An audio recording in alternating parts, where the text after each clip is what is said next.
What are the issues for basketball this week, Andy? What will y'all be talking about?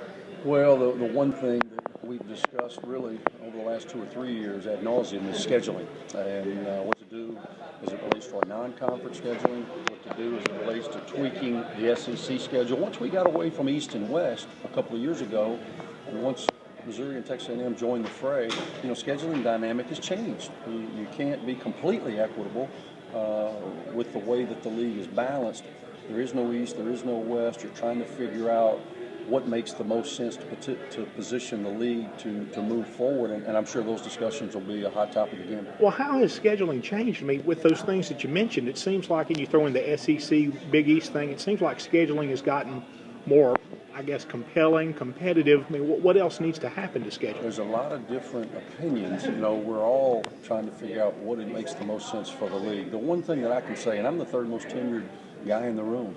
Billy Donovan obviously has been in the league the longest. Kevin Stallings at Vandy for a long time. But then as you look around, I'm sitting there in that third slot, and I can tell you to a man, everybody in that league, everybody in that room, although obviously we're trying to do what is in the best interest of our own individual programs, understand that we all need to make the necessary adjustments in order to help SEC basketball. I'm of the belief that it's a perception issue more than anything else. However, if the perception is the issue, then we need to address that. Well, how do you do that? I heard you talk perception a minute ago. How do you change perception? Well, I think first and foremost, we've got to schedule aggressively in our non-league, and as well as anyone, I've tried to do that in running our program. Then we've got to win games, and then once we get into league play, we've got to do a better job of people understanding that when you have a 7-loss Tennessee team, 11-7 in the SEC, one bounce away from going to the Elite Eight, when you have a Kentucky team that was preseason ranked #1 in the country, lost 6 regular season games in the SEC, yet they're playing for a national championship.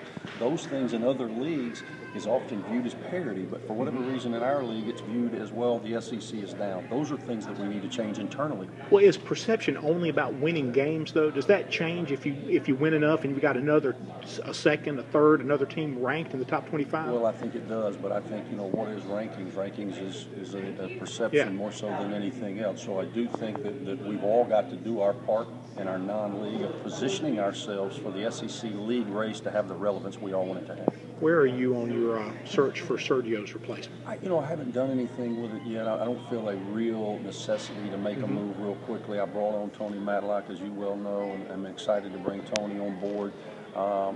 When I get back from this meeting, and then I've got another excursion with the Nike coaches trip. Once I get back from that, I'll get my arms around this, trying to make some decisions moving into the July recruiting period. Well, now, having just hired an assistant, does that put you further along in the process for this replacement? Well, one thing that I want to know, we always, as coaches, we talk about team chemistry and developing team chemistry, which is a work in progress throughout the course of a 6-7 month season.